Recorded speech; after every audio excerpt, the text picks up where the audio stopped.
Semoga teman-teman semua dalam keadaan sehat walafiat ya teman-teman. Oh iya, kita juga ngucapin banyak terima kasih karena teman-teman udah mau gabung sama kita di penyuluhan kita ini. Makasih ya teman-teman buat waktunya, sama makasih juga udah bantu kita ngisi kuesionernya. Semoga teman-teman dalam keadaan sehat selalu ya. Amin.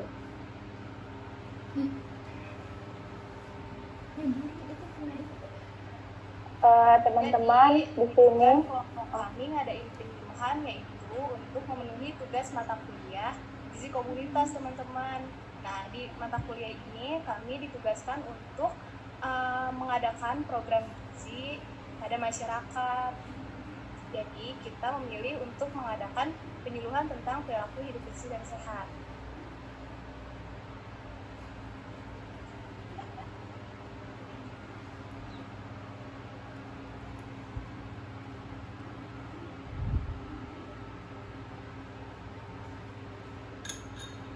Di sini rundown pertamanya itu ada pembukaan, selanjutnya materi yang akan disampaikan oleh teman saya, Sherin Regina dan Anna Febria. Lalu penampilan video terkait PHBS, lalu selanjutnya akan dibuka sesi tanya jawab.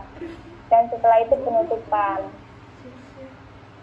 Oh iya teman-teman, nanti di akhir penyuluhan kita semuanya minta partisipasinya ya untuk mengaktifkan kameranya karena untuk dokumentasi. Selanjutnya pemateri pertama akan disampaikan oleh teman saya, Sherin Regina. Waktu dan tempat dipersilakan.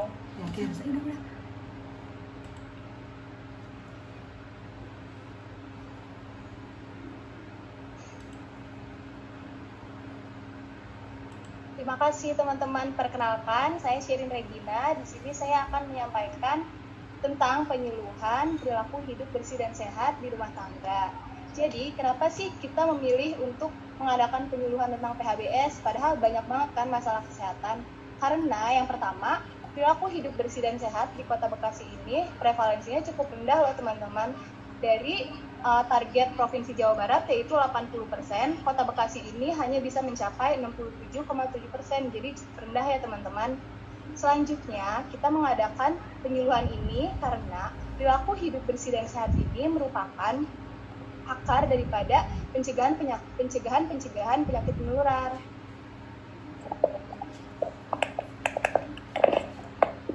Terus juga kita memilih teman-teman sebagai sasarannya, yaitu yang berusia 18 sampai 22 tahun dengan harapan teman-teman dapat menyampaikan informasi ini kepada keluarga teman-teman. Jadi informasi ini gak cuma berhenti di teman-teman aja, tapi disampaikan juga ke keluarga teman-teman gitu.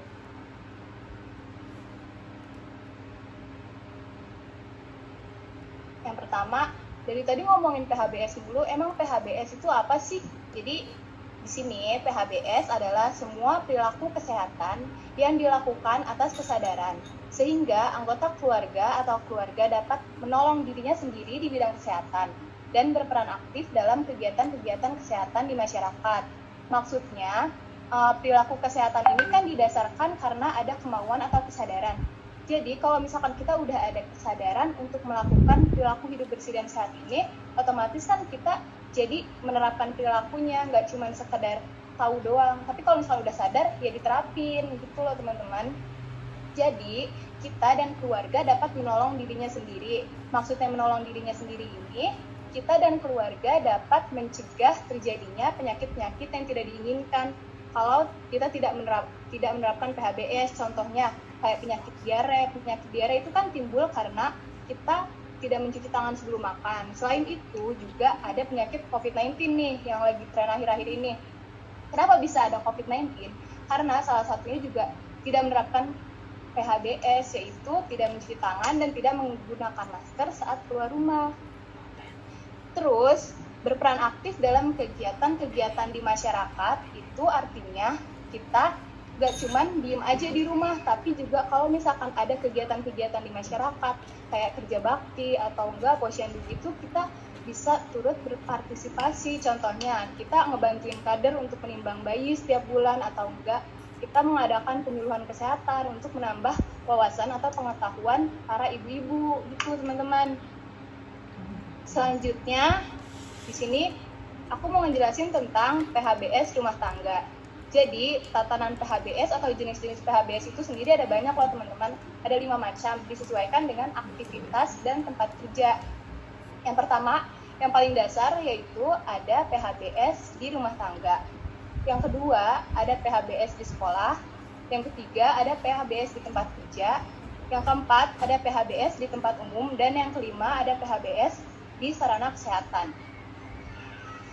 Pengertiannya, PHBS di rumah tangga ini merupakan upaya untuk memberdayakan anggota rumah tangga agar tahu, mau, dan mampu melaksanakan perilaku hidup bersih dan sehat, serta berperan aktif dalam gerakan kesehatan di masyarakat. Pengertiannya nggak jauh beda ya teman-teman sama pengertian yang pertama. Cuman kalau di PHBS rumah tangga ini pengertiannya lebih diperjelas. Jadi sebelum kita menerapkan perilaku hidup bersih dan sehat, kita yang pertama harus tahu dulu nih, makanya contohnya kayak yang kita lakuin ini, biar teman-teman tahu dulu tentang PHBS itu apa. Nanti kalau misalkan kita udah tahu tentang PHBS, kan kita ada kemauan dari diri kita untuk melaksanakan PHBS itu, atau ada motivasi gitu ya. Nah, kalau misalkan udah tahu, udah ada motivasi, jadi otomatis akan muncul rasa mau melakukan atau melaksanakan perilaku hidup bersih dan sehat. Tujuannya PHBS di rumah tangga yaitu untuk mencapai rumah tangga yang sehat.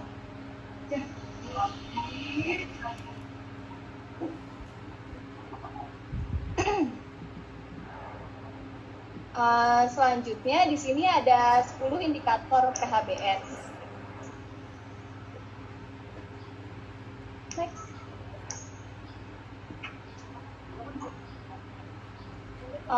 Indikator yang pertama, nih, jadi kan ada 10 indikator.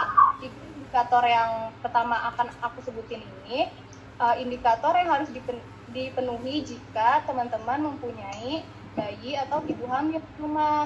Yang pertama, persalinan yang ditolong oleh tenaga kesehatan. Orang yang sudah ahli dalam membantu persalinan, sehingga keselamatan ibu dan bayi lebih terjamin. Di sini siapa sih tenaga kesehatan? Contohnya kayak dokter spesialis kandungan atau dokter obgyn dan bidan yang dibantu oleh tenaga medis lain. Di sini juga banyak kan ya kayaknya teman-teman yang dari tenaga kesehatan. Karena kenapa sih tenaga kesehatan lebih aman? Soalnya persalinan oleh tenaga kesehatan itu menggunakan peralatan yang aman, bersih, dan steril, sehingga mencegah terjadinya beragam penyakit infeksi dan bahaya kesehatan lain yang akan mengancam keselamatan ibu dan bayi. Tapi masalahnya nih ya, teman-teman kan tahu sendiri ya, kita hidup di Indonesia di mana budaya atau kekentalan masyarakatnya itu kayak kepercayaan animisme dan dinamismenya masih kuat. Jadi masyarakat kurang percaya sama tenaga kesehatan. Kalau di masyarakat pedalaman ya, masih menggunakan tenaga-tenaga non medis seperti paraji atau dukun beranak.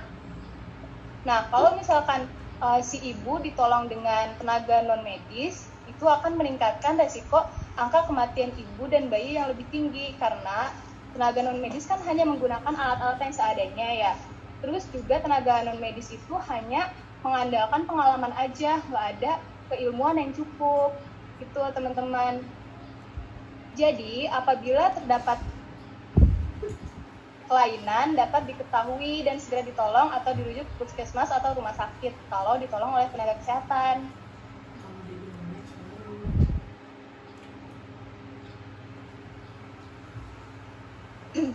Indikator yang kedua yaitu memberikan bayi ASI eksklusif. ASI eksklusif itu apa sih teman-teman? Udah ada yang tahu belum? Belum Kak, belum tahu. Belum tahu. Udah. Kita belajar bareng-bareng ya. Kita belajar bareng-bareng ya. Jadi, ASI eksklusif adalah ASI yang diberikan selama 6 bulan pertama dari pas bayi lahir. Nah, nanti setelah 6 bulan, bayi juga bisa diberikan makanan pendamping ASI yang akan diteruskan sampai usia 2 tahun. Manfaat ASI eksklusif apa sih? Nih, di sini ada beberapa manfaat ASI eksklusif. Yang pertama, mengandung zat gizi yang sesuai kebutuhan bayi. Kenapa sesuai? Karena kan ibu mengasuh makanan yang bergizi seimbang. Jadi makanan yang bergizi seimbang itu nanti akan disalurkan lagi ke bayinya. Nah, kalau misalkan bayi kita menggunakan ASI formula, kan kandungan gizinya suka nggak sesuai ya sama si bayi. Jadi itu si bayinya rawan terkena masalah-masalah gizi seperti obesitas, karena di susu formula itu terkandung banyak glukosa. Selanjutnya, ASI eksklusif itu bermanfaat melindungi bayi dari alergi. Jadi beberapa bayi kan nggak dilahirin semua untuk nggak alergi terhadap susu ya. Jadi ada beberapa bayi yang laktos intoleran atau alergi terhadap susu. Nah, kalau misalkan si bayi ini diberikan ASI eksklusif, si bayi terlindung dari alergi, soalnya udah terjamin. Kayak yang disebutin sebelumnya, zat gizinya udah terjamin. Yang ketiga, aman dan terjamin kebersihannya, soalnya kan langsung dikasihin kan ya ke si bayi. Yang keempat, tidak akan pernah basi kecuali si ASI-nya itu dikeluarin atau dipompa lalu ditaruh di botol terus disimpan di ruangan terbuka. Nah, itu kalau kayak gitu bakal cepat basi. Selanjutnya, dapat membantu memperbaiki refleks menghisap, menelan, dan pernapasan bayi. Selain manfaat yang ada di PPT, ternyata banyak banget manfaat dari ASI eksklusif. Nah, untuk ibu sendiri, untuk si ibunya nih ya, manfaat diberikan ASI eksklusif yaitu untuk mempererat hubungan antara si ibu dan si bayi. Yang kedua, lebih praktis karena langsung diberikan kepada bayi saat dibutuhkan. Terus, bagi bayinya sendiri, ASI dapat membuat si bayi bisa lebih sehat, lincah, tidak cengeng, dan tidak sering sakit.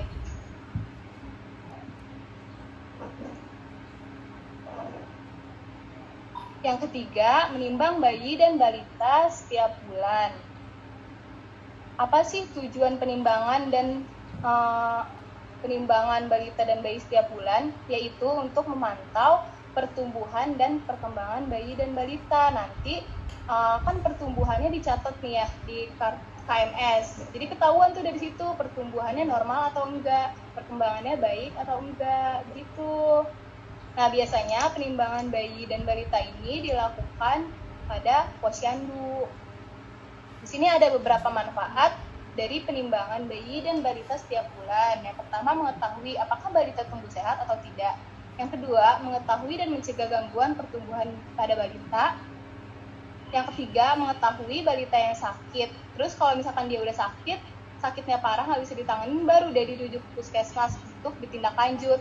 Selanjutnya, untuk mengetahui kelengkapan imunisasi. Imunisasinya udah lengkap apa belum nih? Kalau belum lengkap, berarti dikasih gitu kan.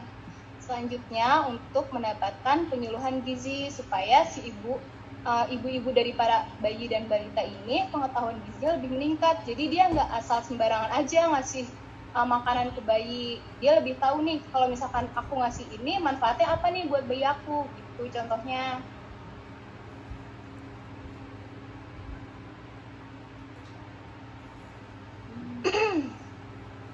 Yang keempat, menggunakan air bersih. Air bersih itu sumbernya dari mana aja sih teman-teman? Ada yang tahu nggak? Sumber air bersih dari mana aja ya? Air pump. Dari mana, Tia? Air pump. Iya, betul. Ayo, apa lagi? Dari sumur yang bersih, Kak. Iya, betul. Apa lagi? Tanyo, Kak. Betul. Yeay, udah pinter semua nih. Iya, betul kayak teman-teman tadi. Air bersih itu dapat sumbernya itu yaitu dari air pump, dari air sumur, dari air hujan. Tapi air hujan yang sekarang nggak bisa dijamin sih kebersihannya, soalnya udah banyak polusi ya teman-teman. Apa aja sih syarat air bersih itu? Seperti yang kita ketahui, syarat air bersih itu ada 3. Yang pertama, tidak terasa, tidak bau, dan tidak berwarna. Nih, lebih detailnya lagi. Yang pertama, air tidak berwarna, harus bening. Yang kedua, air tidak keruh. Yang ketiga, air tidak berasa. Gak ada rasa asin, gak ada rasa manis, gak ada rasa asam, gak ada rasa payau, gak pahit, dan harus bebas dari bahan kimia yang beracun. Selanjutnya, air juga gak berbau, kayak bau amis, bau anyir, bau busuk. Jadi air harus gak berbau gitu.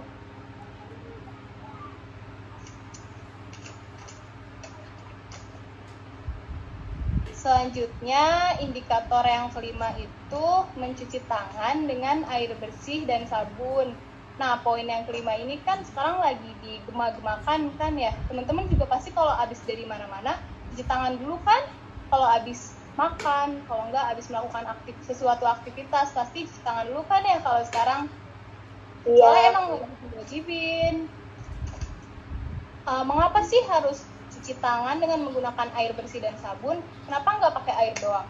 Kenapa nggak cuma pakai tisu aja, kan biar bersih doang? Jadi tujuannya kenapa harus pakai air dan sabun? Karena kalau misalkan kita nggak cuci tangan pakai air yang bersih, di air yang nggak bersih itu banyak mengandung kuman dan bakteri yang akan menyebabkan penyakit. Jadi sama aja dong kalau kita cuci tangan pakai air yang kotor, ya ngapain gitu loh, malah bikin kita tambah sakit nantinya. Terus kenapa sih cuci tangan harus menggunakan sabun? Karena selain menimbulkan rasa wangi, sabun juga dapat membersihkan tangan kita dari kotoran dan membunuh kuman. Kalau tanpa sabun, kotoran dan kuman yang menempel di tangan akan ikut masuk bersama makanan yang kita makan. Jadi nanti kumannya itu akan bersarang di dalam tubuh kita. Kalau kita kuat, ya berarti kumannya kalah, kita nggak sakit. Tapi kalau misalkan imun kita lagi drop, otomatis kita bakalan sakit kan teman-teman. Jadi yuk cuci tangan pakai air dan sabun.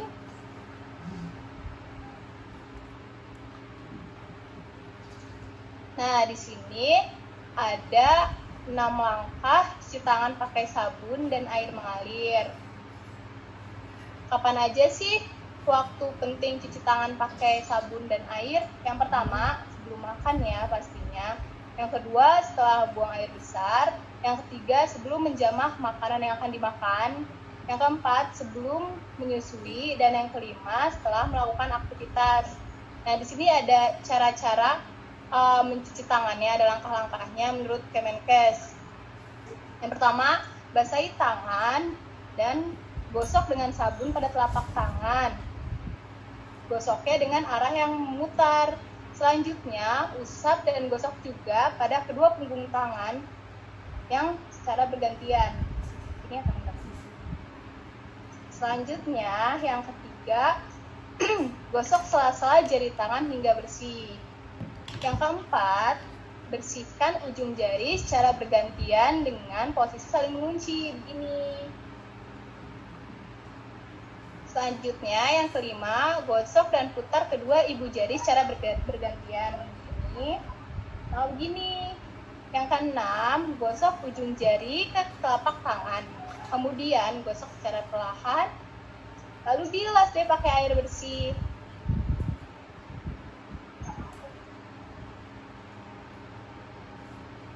Lanjut, Mbak. Nah, selanjutnya indikator dari nomor 6 sampai nomor 10 akan disampaikan oleh teman saya. Ana Febria, waktu dan tempat kami persilahkan. Ya, baik. Di sini saya akan melanjutkan untuk indikator yang ke-6 sampai 10. Indikator selanjutnya yang ke-6 itu ada menggunakan jamban sehat. Jamban sehat itu terdiri dari beberapa macam ya jenisnya. Ada yang jamban cemplung dan jamban tangki septik. Gimana sih cara milih jamban yang baik itu? Kalau untuk jamban cemplung biasanya digunakan itu untuk daerah yang sulit air. Sedangkan kalau misalnya untuk jamban tangki septik itu digunakan untuk daerah yang cukup air dan daerah yang padat penduduk karena lubangnya itu dapat menampung kotoran dari 3-5 jamban. Ada lagi ini untuk daerah yang surut. Biasanya penampungan kotorannya itu hendaknya lebih tinggi gitu, kurang lebih 60 cm dari permukaan air pasang. Lanjut.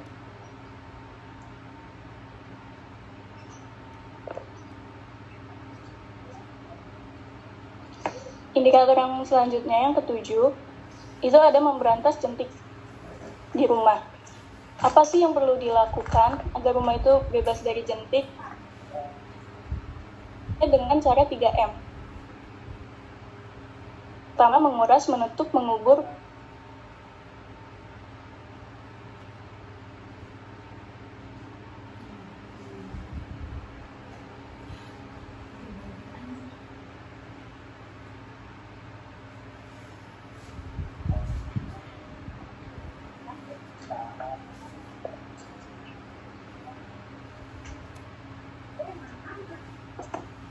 Lanjut ya, yang pertama itu menguras dan menyikat tempat-tempat penampungan air seperti bak mandi dan tatakan kulkas. Yang kedua itu menutup.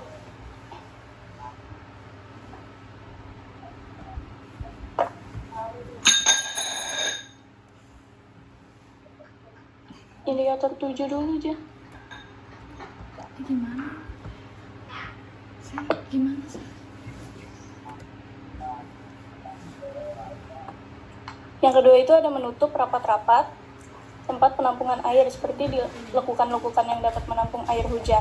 Yang ketiga itu mengubur atau menyingkirkan barang-barang bekas yang dapat menampung air seperti botol bekas.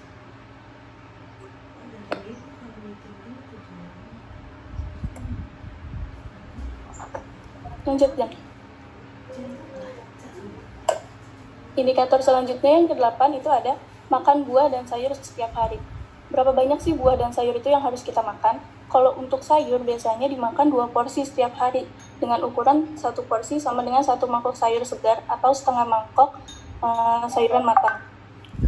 Dimana untuk buah, kalau buah itu biasanya harus dimakannya itu 2-3 kali sehari. Contohnya setiap kali makan buah itu setengah mangkuk buah yang diiris atau 1 gelas jus atau bisa juga dengan 1 buah jeruk.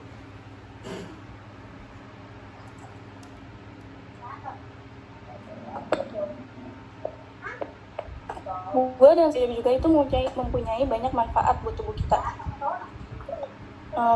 Banyak manfaat vitaminnya seperti vitamin A itu biasanya untuk memelihara kesehatan, vitamin D itu untuk menjaga kesehatan tulang, vitamin E untuk kesuburan dan awet muda, vitamin K untuk pembekuan darah, vitamin C untuk meningkatkan daya tahan tubuh terhadap infeksi, vitamin B untuk mencegah penyakit beri-beri, vitamin B12 untuk meningkatkan nafsu makan. Indikator yang ke-9 itu melakukan aktivitas fisik setiap hari. Aktivitas fisik itu dilakukan secara teratur ya, paling sedikit itu 30 menit. Apa sih manfaatnya? Manfaatnya itu pertama itu dapat terhindar dari penyakit jantung, stroke, osteoporosis, kanker, tekanan darah tinggi, kencing manis, dan lain-lain. Yang kedua itu berat badan kita juga jadi lebih terkendali. Yang ketiga, otot kita jadi bisa lebih lentur dan tulangnya menjadi lebih kuat. Yang keempat, bentuk tubuhnya itu menjadi lebih bagus. Yang kelima, lebih bertenaga dan bugar. Yang keenam, secara keseluruhan keadaan kesehatan menjadi lebih baik.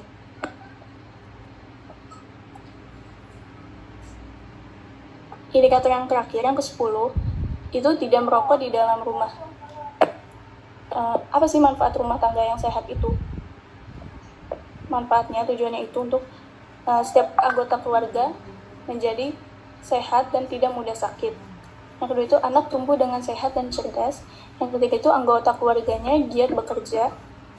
Yang keempat itu pengeluaran biaya rumah tangganya dapat ditujukan untuk memenuhi gizi keluarga, pendidikan, dan modal usaha untuk menambah pendapatan keluarga.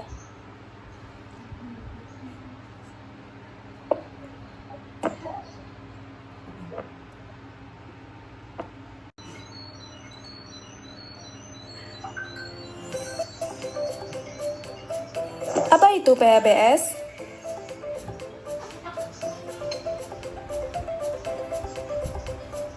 PHBS adalah perilaku hidup bersih yang dilakukan atas kesadaran sendiri, sehingga keluarga dapat menolong dirinya sendiri di bidang kesehatan dan berperan aktif dalam kegiatan masyarakat.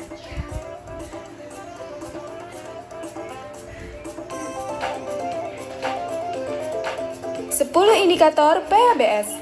Persalinan ditolong oleh tenaga kesehatan, memberi ASI eksklusif, menimbang balita setiap bulan, menggunakan air bersih, cuci tangan dengan air bersih dan sabun, menggunakan jamban sehat, memberantas jentik dede rumah sekali seminggu, makan buah dan sayur setiap hari, melakukan aktivitas fisik setiap hari, tidak merokok di dalam rumah.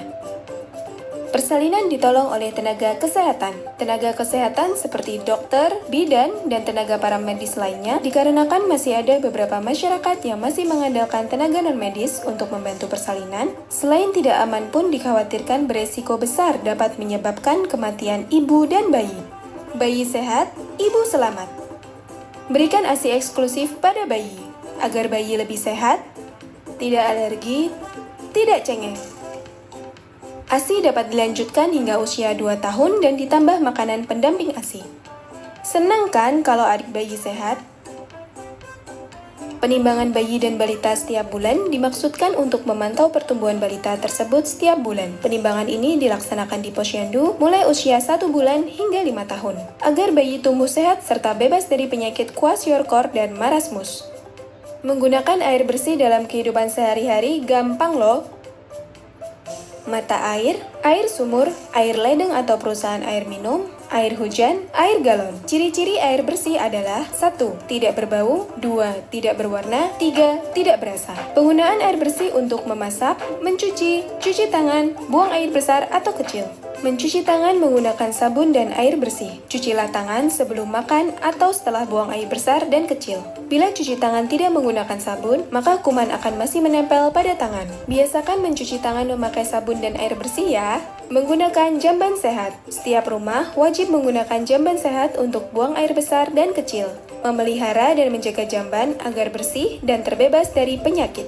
Memberantas jentik nyamuk. Jentik nyamuk dapat menularkan berbagai penyakit seperti DBD, malaria, cikungunya, dan kaki gajah. Serta lakukan pemeriksaan jentik berkala di lingkungan rumah tangga. Tempat perkembangan nyamuk. Di dalam rumah, nyamuk biasa berkembang biak di vas, ember, atau bak mandi. Sedangkan di luar rumah, nyamuk biasa berkembang biak di tempat minum burung dan di talang air. Lakukan 3M+, menguras bak mandi, menutup penampungan air, mengubur barang bekas, mencegah perkembangan nyamuk. Yuk makan 2-3 buah dan 2 porsi sayur setiap hari agar badan sehat dan bugar. Konsumsi sayur dan buah sangat dianjurkan karena banyak mengandung berbagai macam vitamin, serat, dan mineral yang bermanfaat bagi tubuh. Lakukan aktivitas fisik setiap hari agar tetap sehat dan bugar sepanjang hari. Jenis aktivitas fisik yang biasa dilakukan sehari-hari adalah berjalan kaki, menyiram, mencuci motor, mengepal lantai, dan berolahraga. Mari sempatkan diri untuk beraktivitas sehari-hari. Tidak merokok karena perokok aktif dan pasif sama-sama berbahaya. Jika ada anggota keluarga yang merokok, terlebih di dalam rumah, maka asap yang dihasilkan dari rokok tersebut tidak hanya berbahaya bagi perokok itu sendiri, melainkan juga untuk orang-orang di sekitarnya yang tentu saja berefek buruk bagi kesehatan. Jika anggota keluarga Anda ada yang merokok, tegurlah agar berhenti merokok. Yuk, menjalankan perilaku hidup sehat dan bersih mulai dari diri sendiri. Oleh karena itu, penerapan 10 perilaku hidup bersih dan sehat di lingkungan keluarga tentu sangat tergantung dari kesadaran dan peran aktif masyarakat di lingkungan tempat tinggalnya masing-masing. Upaya mewujudkan lingkungan yang sehat akan mendukung pola perilaku kehidupan masyarakat yang sehat secara berkesinambungan. Yuk, lakukan perilaku hidup bersih dan sehat mulai dari sekarang. Penampilan video terkait PHBS. Lalu selanjutnya di sini kita akan membuka sesi diskusi atau sesi tanya jawab. Sesi pertama dibuka tiga penanya. Silakan. Yuk buat teman-teman yang mau nanya ya. Kita sama-sama diskusi di sini, oke? Oke.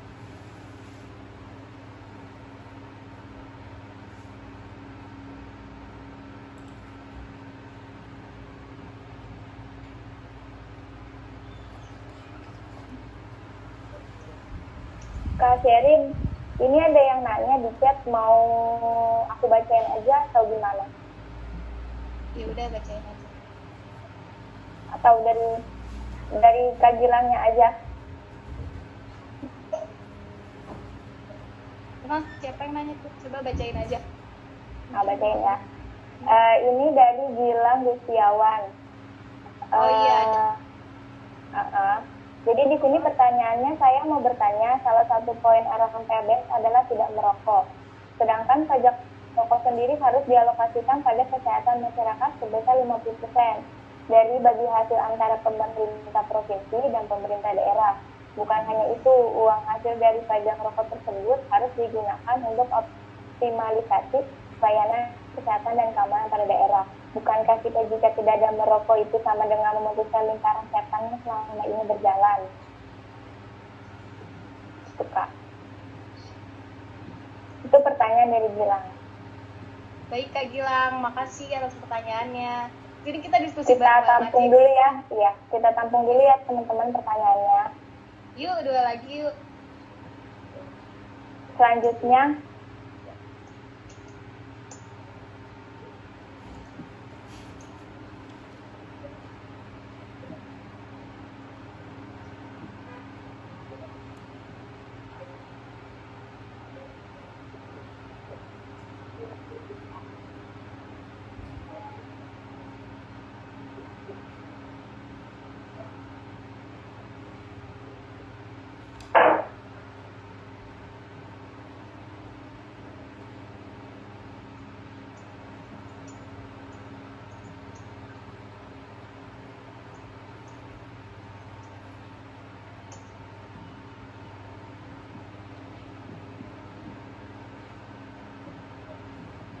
ayo teman-teman, ada lagi gak yang mau bertanya?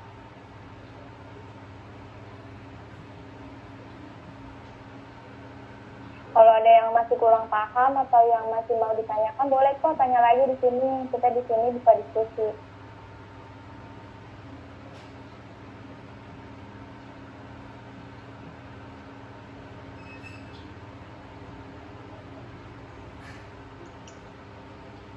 Kak Sherin, ada yang nanya lagi?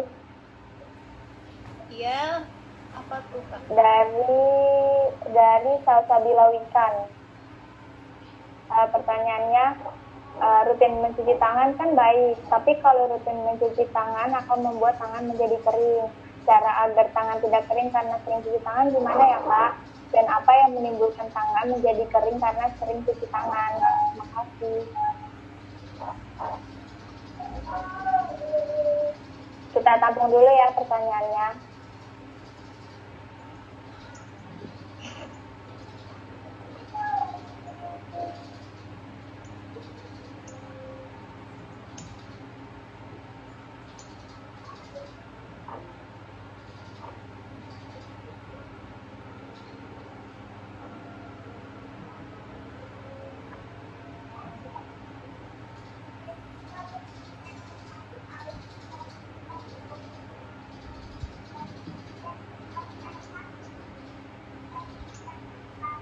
Teman-teman, masih bisa satu pertanyaan lagi.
Yuk, satu penanya lagi yuk.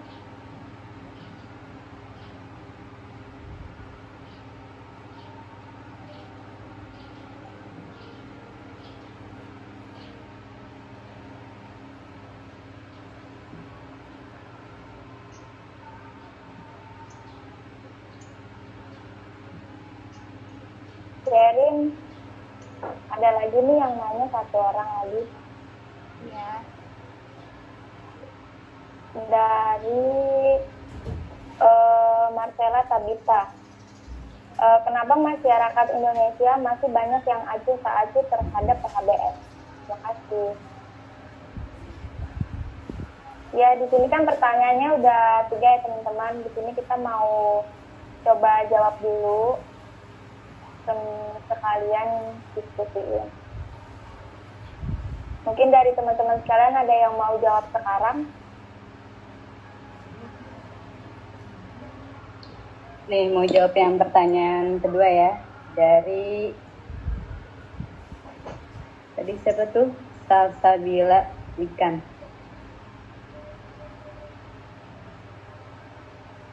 Rutin mencuci tangan kan baik, tapi kalau rutin mencuci tangan akan buat tangan menjadi kering. Cara agar tangan tidak kering, karena sering cuci tangan gimana? Nih, yang pertama, jangan asal pilih sabun agar kulit tanganmu tidak kering. Jadi, pilihlah sabun yang kelembapannya bagus pada kulit. Terus yang kedua, jangan gunakan air panas. Sebisa mungkin gunakan air dingin. Yang ketiga, keringkan tangan dengan benar. Yang keempat, gunakan pelembab kayak hand body gitu, bisa juga. Nah, itu aja sih, ada 4 caranya. Jangan sampai sabun, jangan gunakan air panas, keringkan tangan dengan benar, dan gunakan pelembab. Makasih. Gimana kakak Salsabila? Sudah puas dengan jawabannya? Atau ada yang mau ditanya lagi?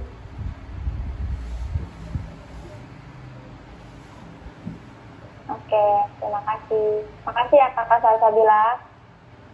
Selanjutnya akan dilanjut oleh teman-teman saya.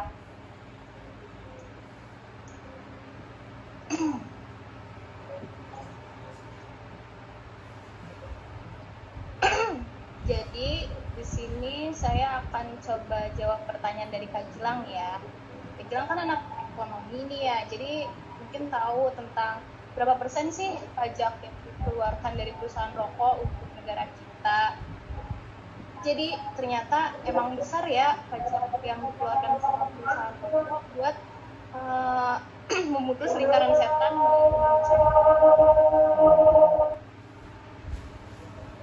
Dulu ya teman-teman, lagi azan. Kita tunda dulu ya teman-teman sebentar karena lagi azan. Baik Kak.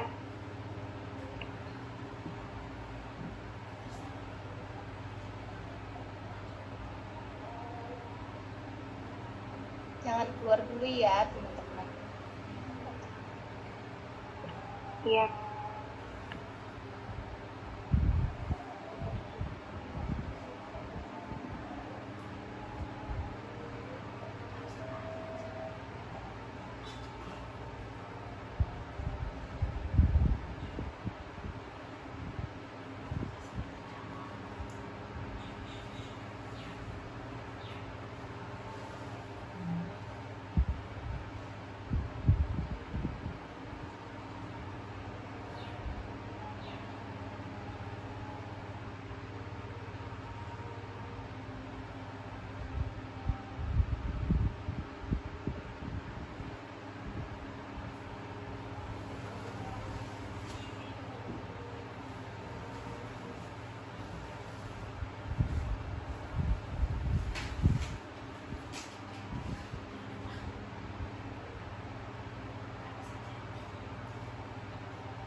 udah selesai teman-teman.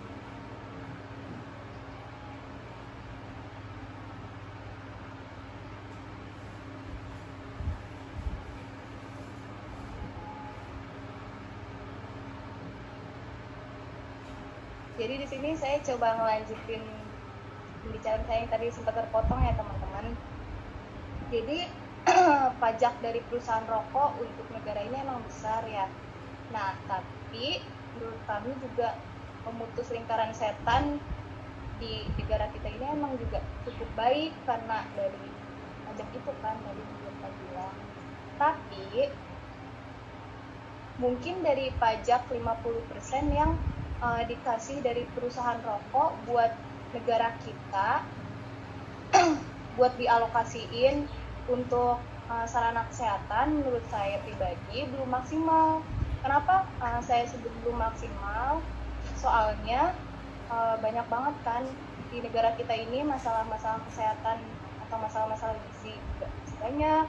Contohnya seperti stunting, kan masih tinggi banget ya tingkat stunting di Indonesia. Nah, kalau misalkan dana yang dari perusahaan rokok tadi udah dialokasikan dengan baik, pasti kan pemerintah juga dapat menurunkan angka stunting ya. Tapi kok sekarang belum turun-turun juga gitu. Nah, ini ada kesalahpahaman mungkin gitu ya antara pemerintah sama si perusahaan rokok. Nggak tahu apakah si pemerintah kurang maksimal dalam menggunakan pajak rokok itu atau gimana, kita juga nggak tahu. Kalau misalkan pajak dari perusahaan rokok itu emang udah dikasih, maksudnya kan udah dimanfaatin juga buat pemerintah, pasti kan kerasa ya dampaknya buat kita, terutama buat saudara-saudara kita yang ada di pelosok. Tapi sampai sekarang banyak banget loh saudara-saudara kita yang di pelosok yang masih ketinggalan tentang isu-isu terkini, misalnya karena yaitu sarana kesehatan dari dia menuju ke si puskesmasnya itu jauh. Karena apa? Karena selain jauh juga jalannya itu rusak. Jadi masyarakat nggak semangat buat datang ke puskesmas buat meriksain anaknya karena jalannya rusak. Jadi itu. Terus sebagai calon tenaga kesehatan nantinya, insya Allah kita juga ini sih masih meragukan gitu rokok. Mungkin yang udah merokok emang ngerasa susah ya buat ngeberhentiin, tapi sebaiknya buat yang belum merokok jangan mendekati rokok karena ya bahayanya itu lebih banyak daripada manfaatnya. Mungkin manfaatnya cuma bisa buat menangin pikiran, menangin diri, tapi kan dampaknya lebih banyak ya akibatnya. Kayak dapat merusak paru-paru, dapat merusak sistem pernafasan, terus dapat menyebabkan kanker mulut juga. Kan banyak juga kan dampak dari rokok. Jadi sih di sini menurut saya ada selisih paham gitu loh antara si pemerintah sama si perusahaan rokok ini. Antara pemerintahnya nggak maksimal nyalurin dana dari perusahaan rokok atau gimana, kita juga masih kurang tahu kan ya, soalnya belum masuk ke pemerintahnya gitu. Kak Gilang, kira-kira ada yang mau ditambahin? Mau menanggapi boleh nggak? Boleh. Jadi gini, tadi menurut pendapat dari Kak siapa ini namanya nggak ada di sini, DAP. Pokoknya tadi mendengar jawabannya sebenarnya sedikit lucu juga kalau misalkan saya berbicara berdasarkan perspektif ekonomi ya. Sekarang tadi kakak sendiri bilang kalau misalkan ada ketidakoptimalan yang dilakukan oleh pemerintah terhadap dana yang diberikan oleh pajak rokok. Nah, berarti dikasih uang untuk pajak aja, pemerintah itu nggak bisa optimalkan. Terus pemerintah mau mendapatkan subsidi dana untuk masalah fasilitas kesehatan itu dari mana lagi? Apakah dari utang luar negeri? Yang sekarang utang luar negeri itu sudah 5.000 triliun lebih. Apa mau dari APBN? Yang APBN sekarang itu 300 triliun lebihnya itu sekarang untuk permasalahan COVID. Sedangkan untuk neracanya saja itu memang rawan defisit. Terus apa hal atau sumber uang yang bisa menggantikan si pajak rokok tersebut, melihat per tahunnya pajak rokok ternyata mempunyai sumbangsih sebesar 5 triliun per daerahnya. Itu bagaimana? Oke, buat Kak Gilang makasih ya tanggapannya. Yuk teman-teman kita diskusi di sini bareng-bareng untuk menyelesaikan masalah antara selisih daripada ekonomi dan bidang kesehatan. Jadi emang ekonomi sama kesehatan ini sulit digabungin kan, sama kayak COVID ini aja contohnya. Kita di satu sisi kita disuruh kemarin di satu sisi kita disuruh tinggal di rumah aja kan buat memutus rantai penyebaran COVID. Tapi karena dilihat dari segi ekonomi kita turun drastis, jadi pemerintah mengeluarkan kebijakan baru buat nerapin PSBB. Jadi emang agak susah gitu sih buat menyamakan perspektif dari segi ekonomi sama kesehatan. Tapi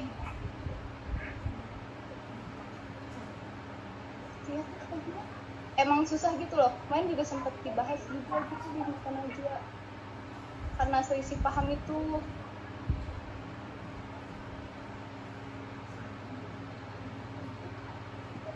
Terus kalau misalkan menurut saya selain dari rokok, apa aja sih sumber pendapatan atau sumber yang dapat menunjang perekonomian negara kita? Mungkin dari apa ya? Kan banyak juga ya sebenarnya sih negara kita ini banyak yang bisa dimanfaatkan kan teman-teman.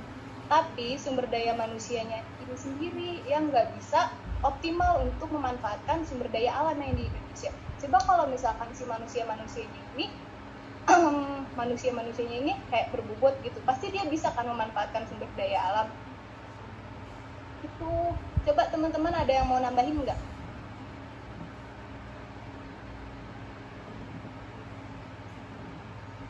Ini mau menambahkan Ya. Pajak, maksudnya yang menyumbang pajak lebih besar tuh dari rokok ada beberapa. Yang pertama itu ada transportasi dan pergudangan. Dia tuh menyumbang 24,54 triliun pada semester 1 tahun 2019. Terus yang kedua ada pertambangan sebesar 33,43 triliun pada semester 1 tahun 2019. Yang ketiga ada konstruksi dan real estate menyumbang 36,47 triliun pada semester 1 tahun 2019.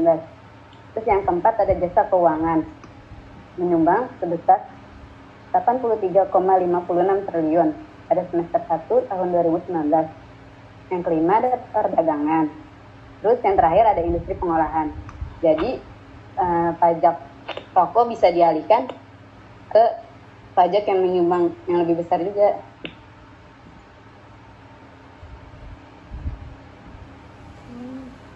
Mau izin nambahin juga ya. Jadi kan kayak ngomongin masalah pajak rokok kan emang sebenarnya kan emang terbesar ya maksudnya cukup terbesar di pemerintah ini gitu. Cuman balik lagi ke sini, kalau misalkan mungkin pemerintah juga masih belum berani menghentikan perusahaan rokok atau menghentikan perusahaan rokok juga masih belum berani karena terkait pajak rokok yang yang lumayan besar gitu kan. Cuman kalau masalah kita di sini kan lagi membahas terkait PHBS dan jangan merokok gitu ya. Jadi kayak lebih ke sini aja, lebih ke tergantung sama orangnya masing-masing juga. Jadi tergantung dari diri sendiri. Kalau misalkan emang dia juga nggak mau ngerokok atau dia lebih menyayangi dirinya dia sendiri juga, pasti kan dia emang nggak bakal ngerokok atau emang bakal berhenti merokok gitu.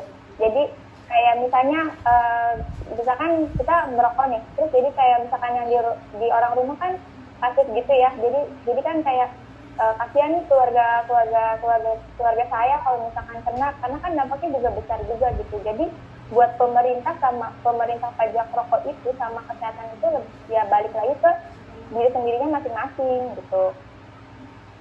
Kalau misalkan mau kayak misalkan kayak gitu pemerintah sama ini ya susah juga, karena kan dari pemerintahnya juga kan belum ada pertanggungjawaban buat sananya gitu, atau kitanya juga belum tahu kan pemerintah itu sudah sampai mana gitu.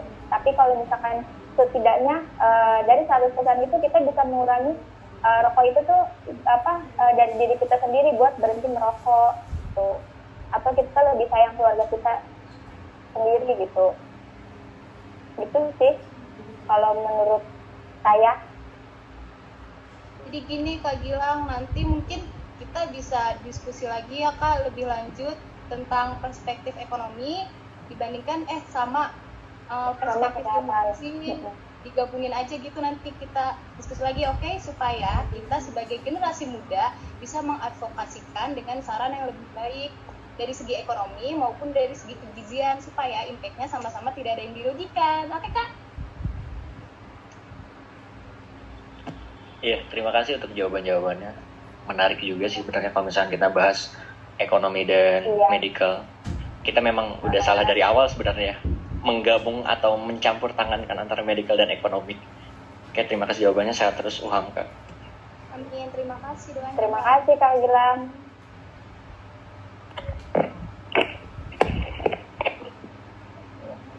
Baik, selanjutnya saya ingin coba menjawab pertanyaan Marcella, kenapa masyarakat masih banyak yang acuh-acuh terhadap PHBS ya? Mungkin salah satunya karena faktor pengetahuan juga ya, sehingga si masyarakat itu kurang paham, nggak paham terhadap PHBS. Nah, karena itu diperlukan juga edukasi biar masyarakat itu paham dan bisa menerapkan PHBS. Dan kalaupun nggak menerapkan juga, mungkin itu tergantung kesadaran diri masing-masing gitu ya. Mungkin teman-teman ada yang mau menambahkan, silakan. Atau Kak Marcella kurang jelas?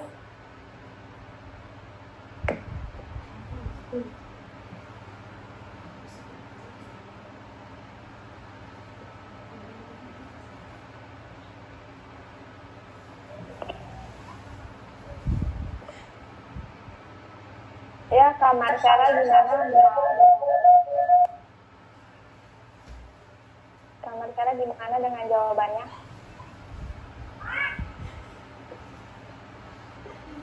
Jadi sih sebenarnya lebih balik ke masyarakatnya itu sendiri juga ya Kak, karena kan kurangnya pengetahuan, kurangnya edukasi. Jadi yang bikin mereka tuh kurang acuh sama terkait PHBS, jadi kurang paham juga sebenarnya PHBS itu manfaatnya apa sih gitu, atau sebenarnya PHBS itu gunanya apa sih gitu kan. Jadi di sini kita juga emang mau mengedukasi masyarakat lingkungan Bekasi supaya bisa lebih tahu lagi indikator PHBS itu ada apa aja gitu.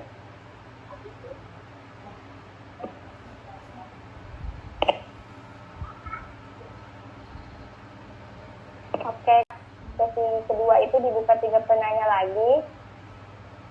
Yang mau nanya silahkan.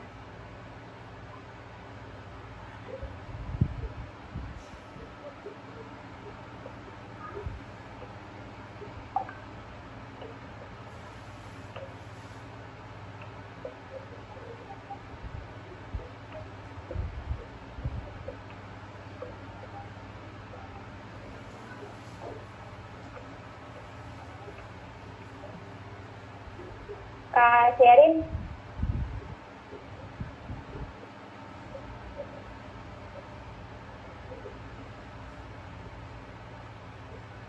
Kak Sherinnya nggak ada ya? Oh ada, ada. Kak Sherin ada yang nanya nih.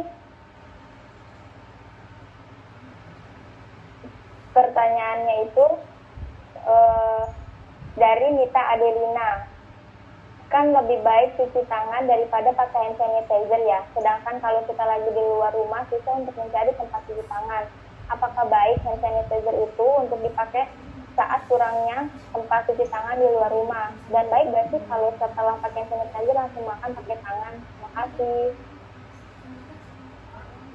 Terima kasih Kak Mita pertanyaannya. Kita tampung dulu ya Kak. Yuk buat teman-teman yang mau nanya. Silakan. Kak, aku mau nanya dong. Ya. Assalamualaikum warahmatullahi wabarakatuh. Selamat siang semuanya. Ini ya saya nggak pakai chat ya, mungkin agak bingung merangkai chat, jadi lewat voice aja. Jadi sangat menarik tentang PHBS ya, perilaku hidup bersih. Tadi kebetulan saya dan kawan saya ada 3 orang menyaksikan presentasi dari kakak-kakak dan cukup menarik presentasinya. Nah, mungkin saya sedikit ingin bertanya dan juga menyampaikan pertanyaan saya yang pertanyaan kawan saya yang tadi ingin ditanyakan karena dia malu pengen nanya langsung katanya. Jadi saya mau pilih kawan saya untuk bertanya. Jadi tadi ada salah satu poin tentang salah satu cara untuk melakukan PHBS itu dengan cara rutin berolahraga dan juga rutin beraktivitas ya. Nah, ini kebetulan tadi salah dua penanya dari kawan saya ini merupakan perokok aktif. Nah, jadi dia ada keluhan gitu loh. Jadi selagi dia olahraga ataupun selagi dia beraktivitas fisik itu sering mengalami sesak gitu loh. Jadi kebetulan kejadiannya kemarin pas lagi jogging di di Stadion Bekasi. Itu jogging rutin sore. Kebetulan dia yang satu itu nggak punya asam lambung, yang satu itu punya asam lambung. Nah, tapi dia perokok aktif. Mungkin karena kakak-kakak ini dari ilmu gizi ya, minta tipsnya gitu, kira-kira apa aja sih yang harus dikonsumsi gitu kira-kira supaya kawan-kawan saya ini yang satu punya asam lambung dan satu lagi nggak punya asam lambung, tapi kendalanya mereka itu perokok aktif dan saat olahraga yang cukup berat itu sesak napas keluhannya dan juga capeknya itu cepat gitu loh terasanya. Nah, mungkin bisa nih saya pribadi mewakili teman-teman saya, tips apa aja kira-kira, konsumsi apa aja selain tadi perilaku hidup bersih dan sehat buat kawan-kawan saya supaya ini kira-kira bisa membuat sedikit menyembuhkan, jadi bisa enak lagi keadaannya. Itu sih tadi minta ini lagi pada di depan dia nggak mau tampil gitu, jadi itu aja. Jadi yang pertama, tipsnya kira-kira makanan apa aja yang bisa membantu dia supaya meringankan beban dia sebagai perokok aktif dalam olahraga yang berat. Terus yang kasus 1 itu dia asam lambung perokok berat, kasus 2-nya itu dia dia nggak punya asam lambung tapi perokok aktif juga itu. Nah, itu aja sih tadi pertanyaan-pertanyaan yang ingin saya sampaikan. Terima kasih. Mungkin nanti dijawabnya setelah 3 pertanyaan ini aja udah tertampung. Itu aja, terima kasih. Wassalamualaikum warahmatullahi wabarakatuh. Baik, Baik. atas pertanyaannya. Terima kasih Kak Bagas. Yuk, satu pertanyaan lagi.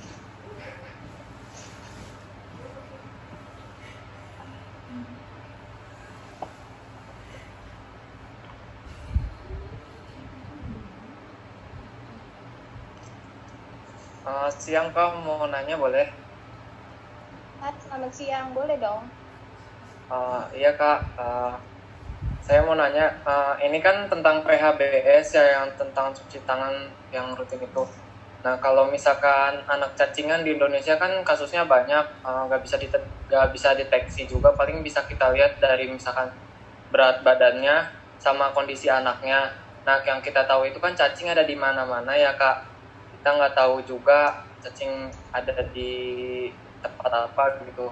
Nah, yang mau saya tanya itu, kalau misalkan tuanya ada cacingan, cuman emang nggak kelihatan gejalanya, misalkan orang tuanya jadi faktor yang ngebawa telur-telur cacing itu, gimana ya Kak buat si anaknya itu supaya nggak kena cacingan dari orang tuanya? Makasih.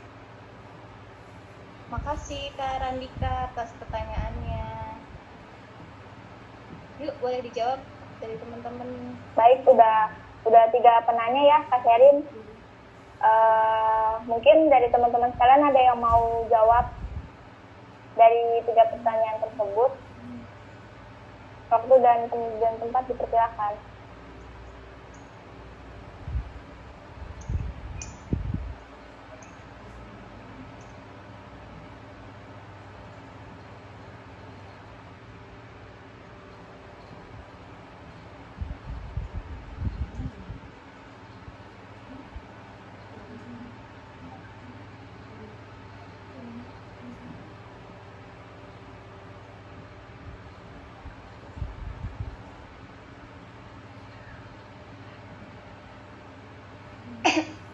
Di sini saya akan coba jawab pertanyaan Kamita dulu ya. Yang pertama, kalau di tempat umum kan susah ya Kak ditemuin tempat cuci tangan. Jadi baik gak sih kalau pakai hand sanitizer? Terus boleh nggak sih kalau misalkan abis pakai hand sanitizer langsung makan? Jadi seperti yang sudah kita ketahui, hand sanitizer ini kan merupakan cairan antiseptik ya, yang di dalamnya mengandung etanol atau alkohol lain. Tapi kalau misalkan lagi dalam keadaan darurat seperti kita mau melakukan aktivitas kalau mau keluar rumah, itu nggak apa-apa kita pakai hand sanitizer. Tapi sebaiknya kalau misalkan kita mau makan, kita jangan pakai hand sanitizer Kak. Takutnya nanti si alkohol yang ada di hand sanitizer itu ikut kekonsumsi juga sama kita, nanti jadi takut ada masalah saluran cerna Kak. Tapi emang masih belum ada sih studi lebih jelas tentang penggunaan hand sanitizer sebelum makan apakah baik atau enggak. Masih belum ada penelitiannya Kak, soalnya masih ragu-ragu gitu, mungkin ya para ahli buat meneliti. Bimbang juga kan. Tapi emang yang paling baik itu cuci tangan pakai sabun. Kalau mau aktivitas biasa aja nggak apa-apa pakai hand sanitizer. Jadi disesuaikan sama tempat aja Kak. Kalau misalkan ada tempat cuci tangan, usahain cuci tangan ya. Tapi kalau nggak ada, ya udah pakai hand sanitizer aja. Gitu Kamita. Teman-teman ada yang mau nambahin lagi? Mungkin aku mau nambahin ya Kak Sherin. Jadi kan kalau misalkan di tempat makan itu kan itu juga emang udah disediain ini kan, sediain tempat cuci tangan dan disediain sabun juga. Jadi ya insya Allah jadinya ya aman gitu. Mungkin kalau ada yang benar yang tadi Kakak Sherin bilang itu kalau mungkin buat beraktivitas bisa pakai hand sanitizer gitu. Gimana Kakak Mita jawabannya? Oke, terima kasih Kak Mita. Terima kasih Kak Mita. Selanjutnya teman-teman ada yang mau menjawab lagi? Masih ada 2 penanya lagi.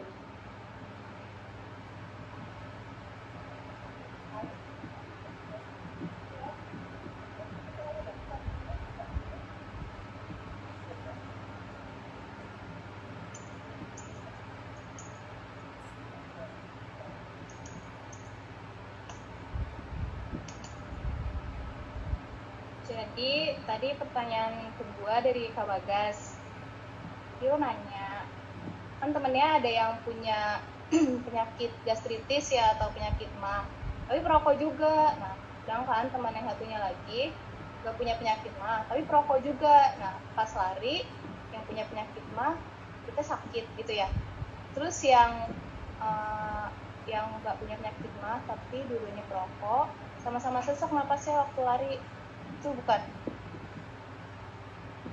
Jadi tipsnya sih buat yang temennya punya penyakit MAH atau gastritis, yang pertama itu sebelum olahraga, 2 jam sebelum olahraga mungkin bisa makan dulu. Makannya dalam porsi kecil aja, jangan dalam porsi banyak. Kalau misalkan makan dalam porsi banyak kan memberatkan kerja lambung kita dalam mencerna makanan ya.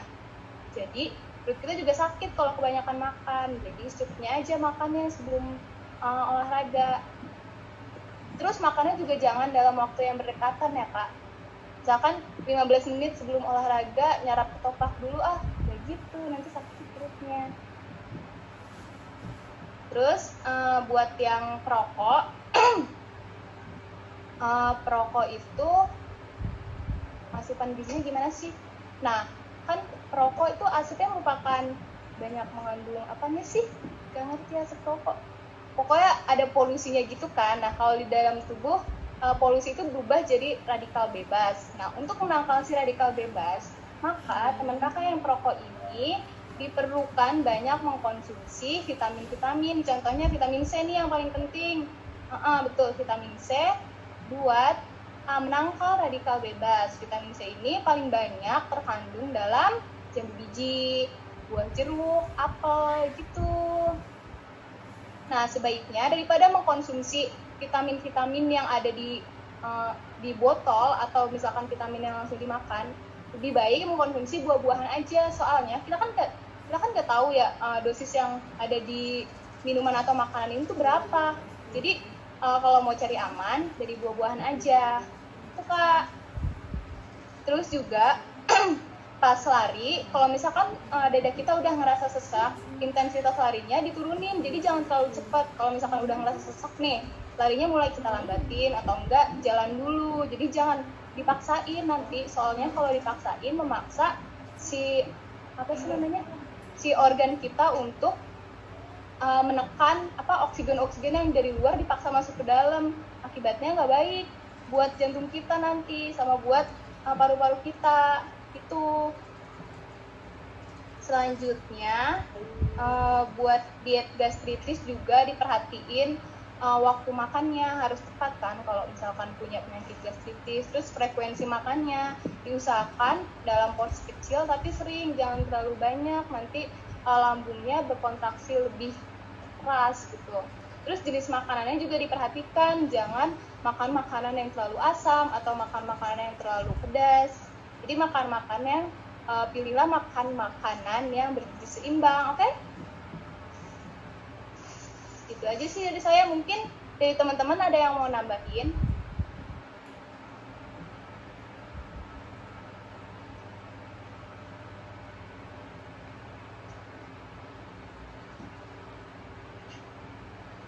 Aku sih setuju sama yang dibilang sama Kak Sherin tadi.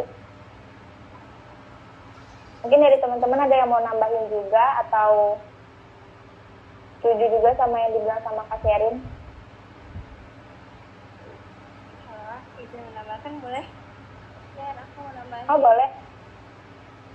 Kan tadi dia nanya juga tuh kenapa Dari Kak siapa ya?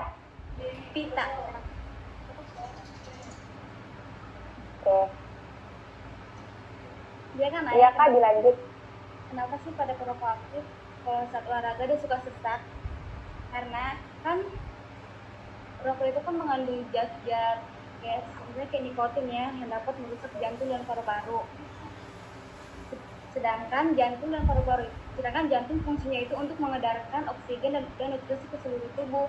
Jadi kenapa dia bisa sesak? Karena jantungnya itu kan sudah rusak, jadi tidak dapat mengedarkan oksigen secara menyeluruh secara penuh gitu. Jadi itu salah satu itunya kekurangan oksigen, makanya itu menyebabkan sesak. Dan kenapa dia bisa asam lambung? Karena rokok juga mengandung karsinogen yang dapat merusak lambung. Jadi saat pukul 2 kosong asam lambungnya itu naik. Makanya kenapa pada mah itu tidak boleh perut kosong. Jadi harus tepat waktu makannya. Jadi kalau misalnya ditanya gimana sih cara itu untuk sesak itu, ya harus mengurangi rokoknya. Yang paling itu sih yang paling bisa. Kalau dari makanan atau dari minuman itu bisa bantu, tapi lebih bagus lagi kalau dikurangin rokoknya gitu. Udah gitu aja sih.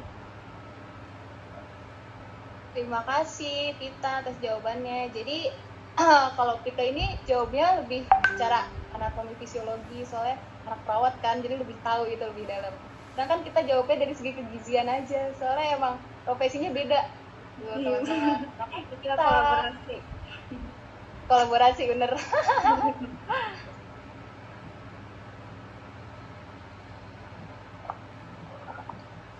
Tadi pertanyaan yang ketiga itu dari Karandika ya?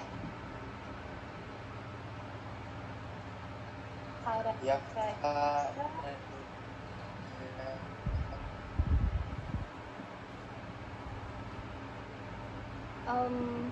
Bisa diulang lagi nggak Kak pertanyaannya? Soalnya teman-teman saya nggak pada paham. Oh, jadi gini Kak, yang tentang PHBS itu kan yang kita tahu kalau misalkan sebelum makan atau misalkan mau ngapa-ngapain udah dari luar kan harus cuci tangan ya Kak. Nah kalau misalkan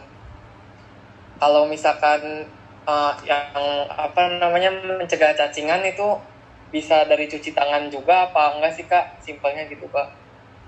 atau misalkan ada cara yang lain gitu?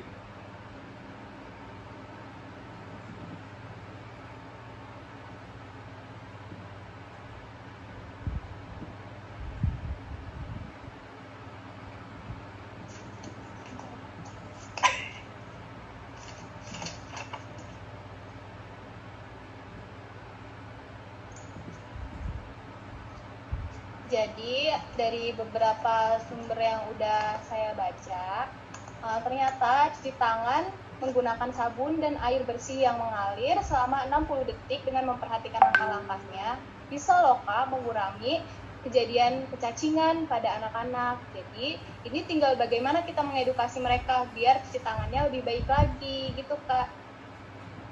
Jadi kalau misalkan mungkin Kak Randika punya adik atau punya ponakan di rumah nih yang anak kecil, mungkin bisa Kak diajarin 6 langkah cuci tangan tadi pakai sabun dan air biar menghindari penyakit kecacingan.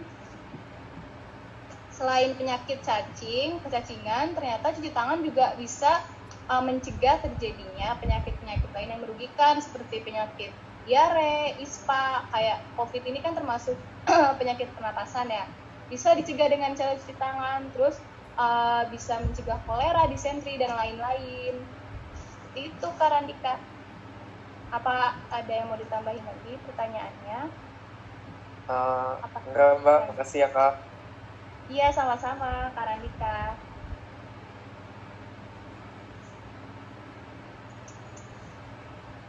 Sudah selesai ya Kak Sherin? Semuanya? Yes. Teman-teman di sini, aku sama teman-teman mau minta partisipasinya, boleh gak? Buat nyalain kamera teman-teman, buat dokumentasi kita. Yuk nyalain dulu yuk sebentar, pengen lihat juga nih wajahnya teman-teman.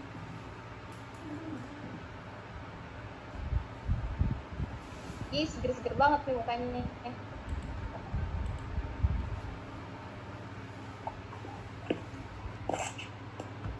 Ya, nyalain semua belum?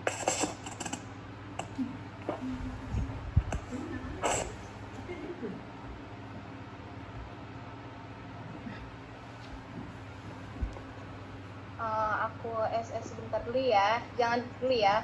Udah siap? Dari pertama, 1, 2, 3.